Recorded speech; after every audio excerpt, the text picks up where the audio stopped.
ঢাকার উদ্দেশ্যে রওনা দিয়েছি সিলেট থেকে। এখন আমরা ভৈরব চলে এসেছি। ভৈরব থেকে যেতে যেতে যতটুকু সময় লাগে আমাদের ধৈর্য হারাই ফেলছি। তারপরেও আমরা খুব কষ্ট করে যাচ্ছি।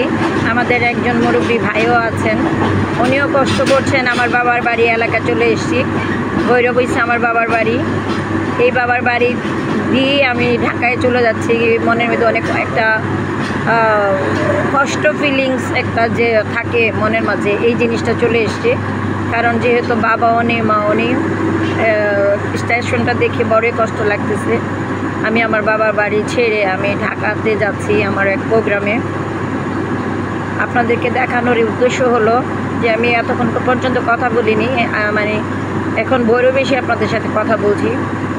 কারণ অনেক কষ্ট লাগে যে এই ভৈরব থেকে আমার বাবা ট্রেনে উঠাই দিত সিলেটের উদ্দেশ্যে যাওয়ার জন্য, কিন্তু সে বাবা আর পৃথিবীতে নেই। এখন নিজে কি কষ্ট করে যেতে হয়, অনেক কষ্ট লাগে যেতে। আর এখন ভৈরব আসতে তেমন একটা ভালো লাগে না, যেহেতু বাবা মা নেই। কত কষ্ট করে যে দুজন পাগলি শুয়ে আছে, সব জায়গাতেই শুয়ে আছে। স্টেশনগুলাই অন্যরকম। তো যাচ্ছি আর্লি বাবা যেন যেতে পারি, আল্লাহর কাছে কামনা করছি। আমরা যেন সুস্থ সবলভাবে আবার ফিরে বাসায় যেতে পারি, আমাদের বাচ্চাদের কাছে চলে যেতে পারি।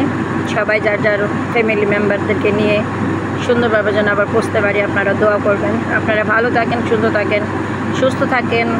আল্লাহ হাফেজ।